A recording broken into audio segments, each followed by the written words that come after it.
Over the weekend बहुत सारी खबरें थी, आप जरा संक्षेप में हमें समझाइए कि यूएस की ओर से क्या एक्शन हुआ है और क्या क्या घटनाएं हुई हैं। जी गुड मॉर्निंग संदीप। अगर यूएस के अगर बात करें तो सबसे बड़ा जो खबर थी वो यही थी कि यूएस ने वेनेजुएला पर हमला कर दिया। ये सीधा हमला था वेनेजुएला के ऊपर, और इसका जो है 2 जनवरी की रात को यूएस ने वेनेजुएला पर ही हमला किया था। राष्ट्रपति निकोलस मादुरो और उनकी पत्नी सीरिया फ्लोरेंस को वहां से अगवा कर लिया गया। करीब 2.5 घंटे तक ये सैन्य ऑपरेशन चलाया गया था, जिसमें 150 से ज़्यादा विमान और बड़ी संख्या में सैनिक शामिल थे। इसके अलावा इस कार्रवाई में यूएस की वायुसेना, नौसेना और स्पेशल फोर्सेज ने मिलकर के हिस्सा लिया था। मतलब कि पूरी यूएस मिलिट्री इस ऑपरेशन में लगी हुई थी। इसके अलावा यूएस ने एक साथ कई जगहों पर निशाना बनाया ताकि राष्ट्रपति को भागने का मौका ना मिल पाए। इसके अलावा निकोलस मादुरो उनकी पत्नी को वहां से अगवा करने के बाद में न्यूयॉर्क के डिटेंशन सेंटर में ले जाया गया। दोनों पर हथियार और ड्रग्स से जुड़े मामलों को लेकर के अब वहां मुकदमा चलाया जाएगा, और जब तक वेनेजुएला के अंदर स्थिति सामान्य नहीं होती तब तक यूएस ही वेनेजुएला को चलाएगा। जी ओके, तो बड़ा इम्पैक्ट हुआ है। जहाँ तक वीकेंड की बात है तो वेनेजुएला में स्ट्राइक्स की गई हैं यूएस की ओर से, और वहाँ से वहाँ के जो राष्ट्रपति हैं उनको अगवा करके, उनकी पत्नी को अगवा करके न्यूयॉर्क लाया गया है और वहाँ पे उनके ऊपर मुकदमा चला जाएगा। हालांकि मैंने तो ये भी खबरें पढ़ी हैं नरेंद्र भाई कि पहले उन्होंने बोला था कि अब वेनेजुएला को यूएस रन करेगा। अब शायद ट्रंप साहब अपने बयान से पलट गए हैं, जो कह रहे हैं कि नहीं, हम नहीं चलाएंगे, वेनेजुएला को रन नहीं करेंगे। खैर ये देखना होगा, लेकिन इसके पीछे की मंशा क्या है, वजह क्या नज़र आती है आपको कि क्यों यूएस की ओर से ऐसा होता हुआ दिखा है? जी, सबसे पहले तो यही बड़ी वजह यही कि वेनेजुएला के पास जो है दुनिया का सबसे बड़ा ऑयल रिजर्व है। अगर आपको बता दें कि वेनेजुएला के पास दुनिया का सबसे बड़ा ऑयल रिजर्व है, और वेनेजुएला का 90% तेल इस समय जो है चीन को एक्सपोर्ट किया जा रहा था, और तेल खरीद का भुगतान भी चीन जो है वो डॉलर में नहीं कर रहा था। और यूएस की मंजूरी के बिना वेनेजुएला से अब जो है चीन तेल नहीं खरीद पाएगा, और यूएस ने वेनेजुएला के सभी समुद्री मार्गों को भी ब्लॉक कर दिया है। तो इसमें एक तेल वाला खेल भी है, और इसके अलावा एक जो डॉलर की जो सत्ता को जो चाइना चुनौती दे रहा है वो भी एक बड़ा कारण वो भी माना जा रहा है। क्योंकि ये इसलिए भी माना जा रहा है क्योंकि आपको बता दें कि सन 2000 के अंदर सद्दाम हुसैन ने भी कुछ इसी तरीके की गुस्ताखी की थी। उन्होंने जो इराक का तेल है वो डॉलर की बजाय यूरो में बेचने की कोशिश की थी, और जिसके बाद 2003 में आपने देखा होगा कि अमेरिका ने इराक के ऊपर हमला कर दिया था। उसके ऊपर जो मास डिस्ट्रक्शन के हथियारों का आरोप जो लगाया गया था, ऐसा कुछ भी इराक में नहीं मिला। तो कुछ इसी तरीके की जो है कार्रवाई जो लग रहा है कि वेनेजुएला के ऊपर भी की गई है कि उसके पास सबसे बड़ा तेल का भंडार है ही। इसके अलावा जो चाइना जो डॉलर को चुनौती दे रहा है वो भी उसके लिए एक बड़ी चिंता का विषय था। अगर सबसे बड़े ऑयल रिजर्व की अगर बात करें तो वेनेजुएला के पास तकरीबन 303 बिलियन बैरल का सबसे बड़ा जो है ऑयल का रिजर्व है, ये दुनिया में सबसे ज़्यादा है। इसके अलावा इसके बाद दूसरे नंबर पर सऊदी अरेबिया 267 बिलियन बैरल, इसके बाद ईरान, फिर कनाडा, इराक, यूएई और कुवैत आते हैं। इसके बाद रशिया, यूएस, लीबिया का नंबर आता है। तो अब इससे आप अंदाज़ा लगा सकते हैं कि वेनेजुएला के पास कितना ऑयल रिजर्व है। इसके अलावा एक खबर ये भी निकल करके सामने आ रही है कि जो वेनेजुएला में जो ऑयल होता है वो हैवी क्रूड होता है, और जो यूएस में जो रिफाइनरीज बनी हुई है वो लाइट क्रूड ऑयल को रिफाइन करने के लिए बनाई गई है। तो जो भी और इस समय जो यूएस से जो ऑयल निकलता है वो लाइट क्रूड ऑयल निकलता है, तो उनकी रिफाइनरीज हैं वो वहाँ से निकलने वाले तेल को रिफाइन नहीं कर सकती। तो ये भी एक बड़ी वजह मानी जा रही है कि वेनेजुएला पर जो है जो यूएस है वेनेजुएला के तेल पर कब्जा करना चाहता है। जी अच्छा नरेंद्र भाई, एक वजह तो तेल होगी। मैं ओवर द वीकेंड्स पढ़ रहा था, काफ़ी सारी रिपोर्ट्स थी, बहुत कुछ चल रहा था। आपके हिसाब से क्या कच्चा तेल ही इसकी सबसे बड़ी वजह है, या आपको लगता है कि कोई और भी एंगल है इसमें? नहीं संदीप, देखिए जैसे मैंने बताया कई वजह हैं, डॉलर भी है इसमें, तेल भी है, लेकिन इसके अलावा तीसरी एक बड़ी वजह भी है इसके अंदर। वो बड़ी वजह है रेयर अर्थ मेटल, जिसकी वजह से अभी चाइना और यूएस के बीच में तनातनी चल भी रही थी, और चीन ने उसके ऊपर जो है सैंक्शंस भी लगा दिए थे। आपको बता दें कि वेनेजुएला में कोल्टन और रेयर अर्थ से संबंधित खनिज पाए जाते हैं। चीन के सीधे टेरिटोरियल कंट्रोल से बाहर है वेनेजुएला, और एक दूसरे की जगह इस्तेमाल नहीं किए जा सकते ये मटेरियल। आपको बता दें कि आधुनिक हथियार प्रणालियों के अंदर इन जो ये रेयर अर्थ मेटल और जो कोल्टन है इनका काफ़ी इस्तेमाल किया जाता है, और इसी वजह से यूएस का इस ओर जो है ज़्यादा रुख देखने को भी मिला है। 12 क्रिटिकल मिनरल्स के लिए 100% इंपोर्ट पर अमेरिका निर्भर है, और इनमें से कई क्रिटिकल मिनरल्स जो है वो चाइना से इंपोर्ट भी करता है। 50 मिनरल में से 28 के लिए 50% से ज़्यादा अमेरिका निर्भर है। यूएस की राष्ट्रीय सुरक्षा के लिए ये सभी 50 मिनरल जो है ज़रूरी बताए जाते हैं, क्योंकि अमेरिका में नहीं मिलते हैं और यूएस को इसके लिए इंपोर्ट पर ही निर्भर रहना पड़ता है। इसके अलावा चीन के अलावा ईरान, रूस की वेनेजुएला में सैन्य मौजूदगी है, हालांकि कंफर्म नहीं है, ये केवल रिपोर्ट्स के हवाले से बताया जा रहा है। जी ओके, तो काफ़ी सारे एंगल हैं कच्चे तेल के अलावा भी, जिस वजह से हम देख रहे हैं कि रशिया की ओर से वेनेजुला के ऊपर ये अटैक किया गया। और मैं ना इनके विदेश मंत्री को सुन रहा था जो रिपोर्टर से बातचीत कर रहे थे बाद में, वो कह रहे थे कि ये ऐसा नहीं है कि एकदम से एक्शन लिया गया, कई महीनों से इसकी प्लानिंग चल रही थी, काफ़ी समय से, और काफ़ी प्लान्ड ये जो स्ट्राइक्स हैं या फिर जो एक्शन है जो यूएस की ओर से लिया गया है, ये ऐसा नहीं है कि एकदम से कोई कदम उठा लिया गया है। तो काफ़ी सोची समझी चाल है यूएस की ओर से, जो कि अब यहाँ पर इफेक्ट में लाई गई है। खैर, इसका इम्पैक्ट कैसा दिख रहा है, जो ग्लोबल मार्केट्स हैं वो किस तरह से आज रिएक्ट करते हुए दिख रहे हैं? जी, ग्लोबल मार्केट से पहले तो क्रूड ओपेक की बात कर लेते हैं, जो सीधे सीधे तौर पर दुनिया भर में क्रूड के जो जो दाम है उनको कंट्रोल करता है। तो ओपेक की जो बैठक हुई थी उसमें पॉलिसी में ओपेक प्लस देशों ने कोई बदलाव नहीं किया है और मार्केट में स्टेबिलिटी को लेकर के मेंबर्स ने अपनी प्रतिबद्धता जताई है। और बैठक में जो है वेनेजुएला को लेकर भी कोई चर्चा नहीं की गई, क्योंकि वेनेजुएला का जो है ग्लोबल क्रूड एक्सपोर्ट में ज़्यादा हिस्सेदारी नहीं है, टॉप 10 से भी वेनेजुएला बाहर है। इसलिए लगता नहीं है कि वेनेजुएला के इस इम्पैक्ट से कुछ बहुत ज़्यादा असर क्रूड के भाव पर पड़ना पड़ेगा। वहीं दूसरी अगर ग्लोबल मार्केट्स की अगर बात करें तो एशिया बाज़ारों के अंदर जो है नए साल की छुट्टी के बाद आज तेज़ी देखने को मिल रही है। निक्के तकरीबन 3.25% और शंघाई तकरीबन 0.1% ऊपर कारोबार कर रहा है। वेनेजुएला के राष्ट्रपति को पकड़ने और वेनेजुएला पर हमले के बाद से जो है एशियाई बाज़ारों के डिफेंस स्टॉक्स में तेज़ी देखने को मिल रही है। वहीं यूएस के बाज़ार शुक्रवार को मिले जुले बंद हुए थे और डाउ जोन्स में 319 अंक की बढ़ोतरी देखने को मिली थी। इसके अलावा ट्रंप ने अमेरिकी हितों के लिए 29 लाख चिप डील में विनिवेश का ऑर्डर दे दिया है। वहीं मांग में कमी होने से टेस्ला के हाथ से जो नंबर 1 का ताज, जो ईवी के नंबर 1 होने का ताज जो वो छिन गया और बाइट के हाथों में ये ताज चला गया है। इसके अलावा S&P 500 महंगा होने की चेतावनी जो है बैंक ऑफ अमेरिका ने दी और उन्होंने कहा कि हेल्थ केयर और रियल इस्टेट उन्हें ज़्यादा पसंद है। इसके अलावा डॉलर इंडेक्स में मजबूती देखने को मिल रही है और भाव जो है 98.68 डॉलर के आसपास बना हुआ है। वहीं यूएस में 10 साल की बॉन्ड यील्ड में तेज़ी देखने को मिल रही है और ये 4.18% के आसपास कारोबार कर रही है। इसके अलावा यूरोपीय बाजार शुक्रवार को तेज़ी के साथ ही बंद हुए थे और डैक्स 49 अंक उछल करके बंद हुआ। वहीं मुदारों को बंद करने के बावजूद ब्रेंट क्रूड में गिरावट का ही रुख देखने को मिल रहा है और ब्रेंट क्रूड का भाव 61 डॉलर के नीचे फिसलकर 60.83 डॉलर प्रति बैरल के आसपास पहुंच गया है। वहीं नए साल के अंदर रेट कट की उम्मीद फिर से जाग गई और सोने चांदी के अंदर खरीदारी लौटती हुई दिख रही है। सोना 4410 डॉलर प्रति औंस और चांदी 75 डॉलर प्रति औंस के आसपास कारोबार कर रही है। जी ओके, तो ग्लोबल मार्केट्स में हम देख रहे हैं कि इसका कोई ज़्यादा इम्पैक्ट नहीं देखने को मिला, जैसा डर था कि इंडिया के लिए ये काफ़ी मुश्किल वाली या ख़राब बातचीत हो जाएगी या चुनौतीपूर्ण हो जाएगा, ऐसा फिलहाल कहीं देखने को नहीं मिला। क्योंकि कच्चा तेल ही की इंपॉर्टेंट फैक्टर है, कड़ी है, जो कि हमारे लिए शायद सिरदर्द बन सकता था, लेकिन कच्चा तेल 61 डॉलर के नीचे कारोबार कर रहा है। तो वेनेजुएला के जो राष्ट्रपति हैं उनको ज़रूर बंदी बनाया गया, लेकिन उसका इम्पैक्ट ज़्यादा ना ही ग्लोबल इक्विटी मार्केट्स पर दिख रहा है और ना ही कच्चे तेल के ऊपर दिख रहा है। तो हमारे लिए देखा जाए कोई ऐसी दिक्कत की बात नहीं। और ग्लोबल मार्केट से गिफ्ट निफ्टी तो हमारा ये इंडिकेट कर रहा है कि हम एक और पॉजिटिव शुरुआत दिखा सकते हैं। 80-85 अंकों की बढ़त के साथ इंडियन मार्केट्स में आज ओपनिंग देखने को मिल सकती है। बहुत शुक्रिया आपका नरेंद्र भाई, ये अपडेट हम तक पहुंचाने के लिए। तो हम तो बल्कि निडर हैं और नए रिकॉर्ड ऊंचाई पर खुलने की यहाँ पर जो इंडिकेशंस हैं वो साफ तौर पे देखने को मिल रहे हैं।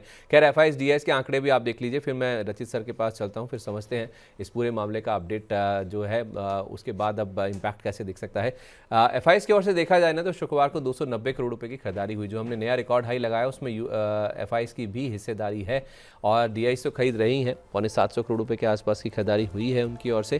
तो नेट देखा जाए तो दोनों की ओर से खरीदारी है, दोनों संस्थागत निवेशकों की ओर से, जिस वजह से हमने नया रिकॉर्ड हाई लगाया। और इस महीने में अब तक जो 2 दिन बीते हैं जनवरी के, उसमें हमने करीब 3000 करोड़ रुपये के आसपास की बिकवाली का नंबर FIS की ओर से बनता हुआ दिखा है। इंटरेस्टिंगली वायदा बाजार में भी देखें तो 2359 करोड़ रुपये की खरीदारी FIS की ओर से इंडेक्स फ्यूचर्स में हुई है। तो नेट 871 करोड़ रुपये का खरीदारी का नंबर आपको दिखेगा। और जो लॉन्ग शॉर्ट रेशो है FIS का, उसमें भी आप देखिए इंप्रूवमेंट है, ऑलमोस्ट 2% के आसपास लॉन्ग पोजीशंस में ऐड हुए हैं। 9.43% वाली जो लॉन्ग पोजीशन है वो बढ़कर 11.41% पर पहुंचती हुई दिखी है। तो कहाँ डर एक तरफ, आंकड़े पॉजिटिव एक तरफ, तो अब जीत किसकी होगी? क्या बुल्स को ज़्यादा फोकस में लाएगा बाजार या फिर मंदड़ी एक्टिव हो जाएंगे रिकॉर्ड हाई पर या फिर गैप अप ओपनिंग के बाद? इन सब पर बातचीत करते हैं। हमारे साथ BNK सिक्योरिटीज़ के हेड ऑफ रिसर्च रचित खंडेलवाल जी कार्यक्रम में शामिल हो रहे हैं। रचित सर, वेरी गुड मॉर्निंग, बहुत स्वागत है आपका मनी 9 पर। सर, आपको नमस्कार, सभी दर्शकों को नमस्कार, and as always thank you for having me here. तो सर, बहुत कुछ घटा है over the weekend, I am sure आपने भी बहुत कुछ पढ़ा होगा। इससे पहले कि मैं ये बातचीत करूं कि why actually US did this. आपका पूरा इस मामले को लेकर क्या टेक है सर? सर अभी आपने एक स्टेटमेंट दिया था, मैं बैक स्टेज बैठा हुआ था, कि हम निडर है गिफ्ट निफ्टी को देखते हुए। सर ये गिफ्ट निफ्टी का रिएक्शन निडर होने वाला नहीं है। और इसके पीछे का मैं आपको कारण बताऊं कि प्रैक्टिकली जिस तरीके से गिफ्ट निफ्टी एक रिएक्शन दे रही है, ये रिएक्शन निडरता छोड़ के थोड़ी नासमझी का ज्यादा है। और इसके पीछे का मैं आपको कारण बताऊं सर, क्यों? क्योंकि हमने ये तो देख लिया कि यूएस ने अटैक कर दिया, और उसके बाद जिस तरीके से पूरी सिचुएशन डेवलप होती हुई देखी। बट हम एक चीज भूल गए हैं कि रशिया ने स्टेटमेंट दे दिया है, चाइना ने भी स्टेटमेंट दे दिया है। रशिया के पास यूक्रेन है, चाइना के पास ताइवान है, ताइवान। चाइना के पास तिब्बत है। और ये सब अब तैयारी करके बैठ जाएंगे कि ठीक है, आप अपने हिसाब से कर लीजिए इसको, और हम अपने हिसाब से ये सारी चीजें सेटल कर लेंगे।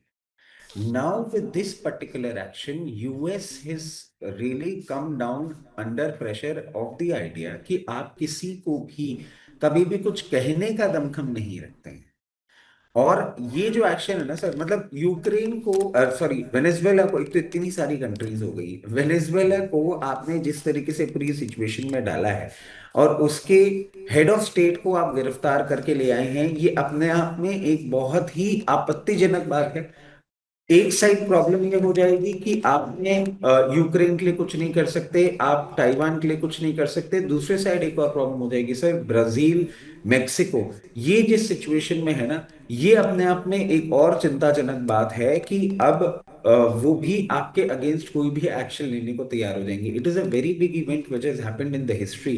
2026 विल रिमेंबर दिस, क्योंकि इसके आफ्टर इफेक्ट्स बहुत ज्यादा होने वाले हैं। अभी आपको इसलिए कोई फर्क नहीं दिख रहा है क्योंकि हार्डली आप 10% भी अपना क्रूड वहां से इंपोर्ट नहीं करते हैं, तो डिस्टेंस इतना ज्यादा है, आपको वो कॉस्ट इफेक्टिव नहीं पड़ता। फिर जो वेनेजुएला आपको क्रूड प्रोसेस करके देता है, वो बहुत ज्यादा कॉम्प्लेक्स होता है, तो हम उसमें बहुत ज्यादा कंफर्टेबल नहीं है, हमारा एरिया ऑफ इंटरेस्ट नहीं है। मगर वेनेजुएला के इस एक्शन के बाद आप ताइवान का क्या करेंगे, आप यूक्रेन का क्या करेंगे, आप तिब्बत का क्या करेंगे, आप इन सब चीजों का क्या करेंगे, ये अपने आप में एक देखने वाली बात हो जाएगी। और मैं समझता हूं, if not today, tomorrow, this week, next week, आपको रशिया और चाइना का एक्शन अब थोड़ा सा और एक्सकलेट होता हुआ दिखेगा, जिसके आफ्टर इफेक्ट्स मार्केट में आपको जरूर देखने को मिलेंगे। क्योंकि उसमें फिर एक अब धीरे धीरे ये जो चीज बनती जा रही है ना सर, ये आप देखिएगा एक पोलराइज कर रहा है वर्ल्ड को।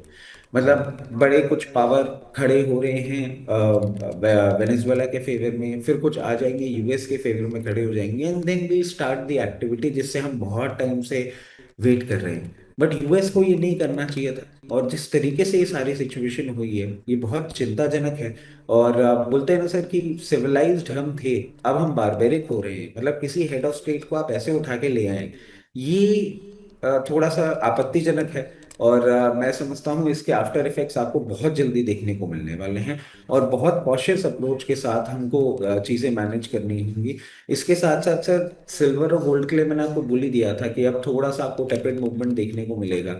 आज आपको क्रूड में कुछ नहीं देखने को मिल रहा है, बट हाँ, आई बिलीव क्रूड में अब आपको कभी भी एक सडन स्पाइक दिखेगा। और जिस तरीके से क्रूड अब अपने आप को मैनेज कर रहा है अभी, मैं समझता हूँ एक बाउंस बैक आएगा, और ये बाउंस बैक बहुत कंफर्टेबली क्रूड को 72 से $76 की रेंज में लेके जाने का दमखम रखता है।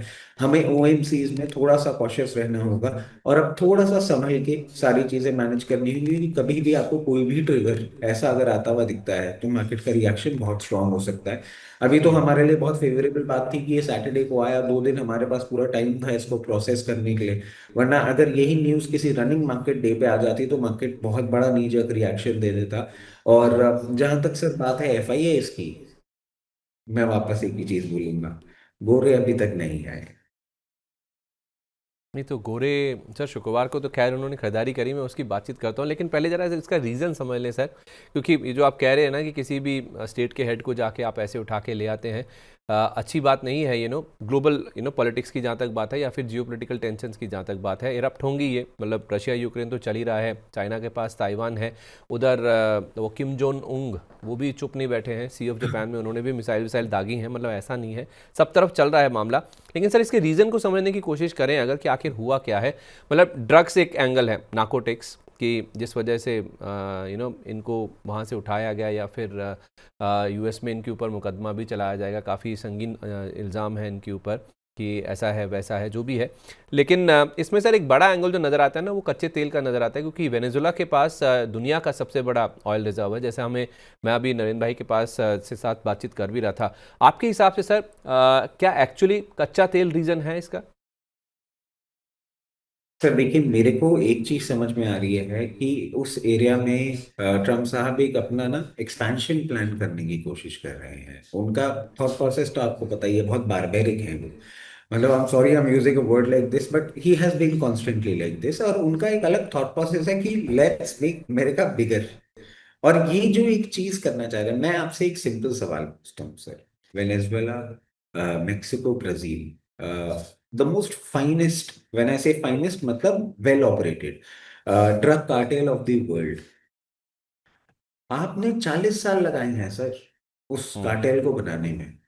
And one fine morning you get up and you से कि मेरे जो पहले प्रेसिडेंट से उन्होंने कुछ भी किया, कोई भी बात करी, today I tell you to stop, वो बोलेंगे अच्छा जी हम तो डर गए और हम बंद कर देते हैं। Are you serious? हम्म। ये नहीं हो सकता सर। मतलब आप ये देखिए कि वो कैपिटल है, ड्रग लॉर्ड्स का कैपिटल है वो जगह, दुनिया हम्म। का वो एरिया। उसको ऐसे नहीं कर सकते। There has to be a way, there has to be a process. You just cannot come out in open और अपने फाइटर जेट्स डाल के और वहां के आप हेड ऑफ स्टेट को उठा के ले आते हो, वहां आर्मी डिप्लॉय कर देते हो। ये नया वॉर चालू कर रहे हैं सर। ये हम्म। अपनी नासमझी का एक क्लियर इंडिकेशन दे रहे हैं कि कितनी बड़ी बेवकूफी करने जा रहे हैं। प्रूफ तो उनको चाहिए। ड्रग्स में वो कुछ नहीं कर सकते इस तरीके से। एक ऑपरेशन करना हो, ग्लोबल लेवल पे करना हो, मैं चीज समझता हूँ। मैं आपसे एक सिंपल चीज पूछ रहा हूँ सर। मैं कल इसी के बारे में पढ़ भी रहा था। To my surprise North Korea भी बहुत ज्यादा इन्वॉल्व है। आप उसको हम्म। कैसे बंद कर दें? कोकेन में when we name that particular drug, one of the biggest is North Korea. How do you think will manage? नहीं, ये जो आप बातें कर रहे हैं ना, ये मतलब बहुत नासमझी वाली बात है। और ये आउट एंड ओपन आ गया सर। मतलब बहुत दुखद है कि कोई, पहले आप टैरिफ को लेकर कर रहे थे, वहां पे आपने जो कुछ भी किया अपने देश का हार्म कर रहे थे, ट्रेड का हार्म कर रहे थे। अब आप जियो पॉलिटिकल डिस्टर्बेंस को जिस तरीके से प्रेस कर रहे हैं ना, इसके रिपल इफेक्ट सर आएंगे। और ये बहुत नासमझी का कदम है जो उन्होंने उठाया, और अब वो भी चुप नहीं बैठने वाले। मतलब मैं अच्छा। आपको एक क्लियर हाँ, दूंगा प्लीज़ जी। Please please please sir. पर जिस तरीके से ये सारी पोजीशनिंग हो गई है, और हम्म। आपने वेनेजुएला को इतना वल्नरेबल छोड़ा है, in no time you will see their formation getting into US and creating problem। मतलब वो ऑफ कोर्स उनके पास एरियल पावर नहीं है, बट उनके पास ऐसी बात नहीं सर, पावर नहीं है। यूएस अब बहुत वल्नरेबल स्टेट पे पहुंच रहा है धीरे धीरे। उनके जो हमारे यहाँ स्लीपर सेल्स हैं, जो स्लीपिंग पॉकेट्स हैं, वो उनके यहाँ पे भी हैं। अब वो हम्म। एक्टिवेट होंगे और आपको मोबिलाइजेशन होता हुआ दिखेगा। यूएस अब बहुत वल्नरेबल, यूरोप ऑलरेडी बहुत फाइट कर रहा था, यूएस भी अब उसी कंडीशन में जा रहा है। The global leaders are creating so much of havoc जिसकी हद नहीं।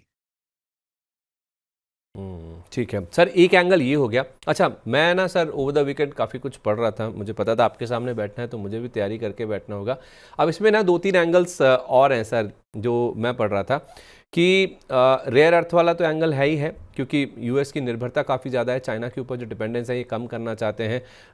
इनके जो रेयर अर्थ मेटल्स ये यूज़ होते हैं, स्पेशली जो वेपन सिस्टम्स में ये इस्तेमाल करते हैं ना, वो भी एक एंगल है जो कि एक्सप्लोर किया जा रहा है, क्योंकि वेनेजुला के पास रेयर अर्थ का भी रिजर्व काफ़ी बढ़िया है। लेकिन सर एक चीज़ और मैं पढ़ रहा था कि क्यों हुआ है ये, उसमें जो मेन एंगल है वो ये है कि एक तो चाइना का ना सर वेनेजुला में अगर आप देखेंगे ना, तो मैं कहीं पढ़ रहा था कि चाइना के पास वेनेजुला में जो कुछ माइनिंग साइट्स हैं जो कि क्रिटिकल मिनरल्स होते हैं एसेंशियल, जो कि वेपन सिस्टम्स में ही इस्तेमाल होते हैं, वहाँ पर ऑपरेशनल कंट्रोल है चाइना का। एक बात ये हो गई। दूसरा, मैंने आपको कहीं मैंने लिखित में नहीं दे रहा हूँ क्योंकि कंफर्म नहीं है। मैं नहीं चाहता कि थोड़ा इस तरह की बातें की जाए जो कि कंफर्म नहीं है। दूसरा सर, मैं कहीं ये भी पढ़ रहा था कि इसके साथ साथ ईरान की भी मौजूदगी है वहाँ पे। ईरान की जहाँ तक बात है तो ईरान ने तो इनफैक्ट सर वहाँ पे एक मैन्युफैक्चरिंग फैसिलिटी सेटअप कर रखी है। 2000 किलोमीटर की जो स्ट्राइक रेंज है ना, वो जो मैन्युफैक्चरिंग फैसिलिटी है वहाँ से कुछ ड्रोन मैन्युफैक्चरिंग फैसिलिटी की बातचीत है। 2000 किलोमीटर्स की सर एक रेंज में फ्लोरिडा आ जाता है। अगर ये इसकी पुष्टि है, जैसा मैं बोल रहा हूँ कि मैंने कहीं पढ़ा है कि वेनेजुला की टेरिटरी में उन्होंने एक मैन्युफैक्चरिंग फैसिलिटी लगा रखी है, तो फ्लोरिडा सीधा 2000 किलोमीटर की रेंज में आ जाता है। और तीसरा सर, रशिया, जो कि एक पेन पॉइंट है यूएस के लिए एवर सिंस ट्रम्प साहब जब से आए हैं, तो उन्होंने कुछ अपनी 120 मिलिट्री एडवाइजर्स वहाँ पे डिप्लॉय कर रखे हैं, जो कि यूक्रेन के जो ऑपरेशंस है ना, उसमें शायद एक मेजर कमांड सेंटर के रूप में कामकाज कर रहे हैं। मैंने कहीं पढ़ा है सर। तो दो तीन चीज़ें हैं, एक तरफ चाइना है जो माइनिंग साइट्स पे बैठा हुआ है, दूसरी तरफ ईरान है जो अपना मैन्युफैक्चरिंग बेस लगा के बैठा है वहाँ पे ड्रोन्स का, और तीसरी तरफ रशिया भी है जो कि शायद यूक्रेन वाला जो अपना पूरा एक कंट्रोल है ना ऑपरेशंस का, वहाँ से रन करता हुआ दिख रहा है। एक मेजर कंट्रोल वहाँ पे भी है। तो उस लिहाज से देखा जाए सर, क्रूड एक तरफ रह गया, रेयर अर्थ एक तरफ रह गई सर। ये जो तीन पावर्स है ना जो कि इनके अगेंस्ट हैं, एक पूरा कह सकते हैं ग्रुप मान लीजिए, ये भी एक बड़ी रीजन है जो मैंने कहीं पढ़ा है। क्या आप भी इससे इत्तेफाक रखते हैं? सर मेरा सवाल है एक सिंपल। आपके पास कोई ऐसी चीज है जो मेरे को चाहिए, मैं आपसे ज्यादा पावरफुल हूं, तो मैं आपको आके क्या बोलूंगा? देखिए, आपके पास ये जो सामान है ये मुझे दे दीजिए। अगर आपके पास कोई ऐसी चीज है किसी और की रखी हुई जो मुझे अनकंफर्टेबल कर रही है और आप मेरे पड़ोसी घर में रहते हैं, मैं आपको जाके क्या बोलूंगा उनके साथ? देखिए, इस तरीके से ये चीजें जो हैं ये गलत हो रही हैं, और इनको प्लीज आप अपने घर से हटा दीजिए, मेरे को अनकंफर्टेबल लगता है। ठीक है। वन। टू, अगर ऐसा नहीं होता है तो मैं क्या करूंगा? फिर मैं लीगल एक्शन लूंगा या मसल पावर यूज करूंगा, वो चीज ले लूंगा आपसे, या फिर वो सामान बाहर रखवा दूंगा आपके घर के, या उसको डिस्ट्रॉय करा दूंगा। यहां तक ठीक है। मेरा वापस एक ही चीज कहना है, ये जो आप बात बोल रहे हैं ये मैंने भी पढ़ी है, और इन सब बातों को लेकर सिर्फ मैं एक ही चीज कहूंगा, ये एक्शन किस तरीके का है? ऐसा तो नहीं होगा सर कि मैं आपको उठाऊंगा आपके घर से और बंदी बना के अपने घर में डाल के कमरे में बंद कर दूंगा और फिर बोलूंगा मैं आपके ऊपर लीगल एक्शन चला रहा हूँ। Your country is all set free, your place is all set free, और उसका अब मैं जो करना चाहूँ मैं कर सकता हूँ। मेरे को प्रॉब्लम एक ही हो रही है सर, इस एक्शन के आफ्टर इफेक्ट्स नहीं समझेंगे, क्योंकि आप दुनिया की सबसे ताकतवर देश हैं और आप ही डिक्टेट कर रहे थे अभी तक, आप ही बैठे थे रशिया यूक्रेन के लिए बात करने के लिए, आपने वो अपना ओहदा खो दिया है। मेरे को प्रॉब्लम इस चीज से हो रही, now the world has no world leader, Donald Trump is not in a position to talk about it now. ये प्रॉब्लम मेरे को सबसे बड़ी दिख रही है। ये बात आपकी बिल्कुल सही है, मतलब ये सऊदी वाला मैंने नहीं पढ़ा था, बट रशिया और चाइना की ये जो बात है ये तो सर मल्टीपल रिपोर्ट्स में है, और ये प्रोसेस चल भी रहा है। You would have asked him to stop, you would have destroyed it. ये क्यों करना था? तो ये मैं थोड़ा सा ना सर, मेरे को प्रॉब्लम एक ही हो रही है कि ये जो स्टेप उठाया है ना, अब प्रॉब्लम है। और ये रशिया और चाइना वाली बात तो सर बहुत मतलब नेक्स्ट टू पुष्टि लेवल ही है। इसीलिए मैं आपको बोल रहा हूँ, चाइना छोड़ने नहीं वाला है, रशिया छोड़ने नहीं वाला है। रशिया के लिए तो खैर इतनी बड़ी चीज नहीं है जितनी बड़ी चाइना के लिए वहां पे है। उन्होंने अपना पूरा एक इंफ्रा, पूरा एक सेटअप कर रखा है, और उनका प्रोसेस चलता है वहां से। चाइना का पेन पॉइंट जरूर होगा, और चाइना फिर छोड़ने वाला नहीं है सर, अब ये बहुत बड़े लेवल पे वॉर खींचने वाला है। हाँ, मतलब रशिया मतलब यूएस चाइना होने वाला है बेसिकली, जियोपॉलिटिकल टेंशन जहाँ तक ये बात है। एग्जैक्टली। मतलब जो इन्होंने किया है, मतलब इन जो भी करते स्ट्राइक्स करते वहाँ जाके कुछ मैन्युफैक्चरिंग साइट्स डिस्ट्रॉय करते, जो नहीं पसंद है, जो खतरा है वो उसको डिस्ट्रॉय करते, लेकिन उनके राष्ट्रपति को बंदी बनाकर लेके नहीं आना चाहिए था। आपने पूरी कंट्री को स्टैंड स्टिल पे छोड़ दिया है sir. You have taken the head of states without even informing मेरे को, जो बारबेरिक मूवमेंट, ये आप देखिए। If I am a person of से South America, if I am a person जो ब्राजील मेक्सिको या वहां से आता है, आप ये फुटेज शेयर करके मेरे को बहुत क्लियरली बोल सकते हैं that see US is such a big bully, हमारे हेड ऑफ स्टेट को ये ऐसे उठा के लेकर आ गया है। मुझे 10 मिनट का काम करना है सर एक्टिवेट करने के लिए अपने स्लीपर सेल्स को। यूएस को कितनी वल्नरेबल स्टेट पे आपने डाल दिया है इस पर्टिकुलर एक्टिविटी के बाद, और इसके आफ्टर इफेक्ट्स आपको बहुत जल्दी दिखने वाले हैं, if not today not tomorrow. This week, this month, कभी भी आपको ये दिखेंगे, और बहुत बड़ा रिपल इफेक्ट होने वाला है सर ग्लोबल लेवल पे। मैं बार बार ये बोल रहा हूँ आपको, मुझे डर बहुत लग रहा है। रशिया चाइना से भी लग रहा है, उधर उनके अंदर की एक्टिविटी से भी लग रहा है।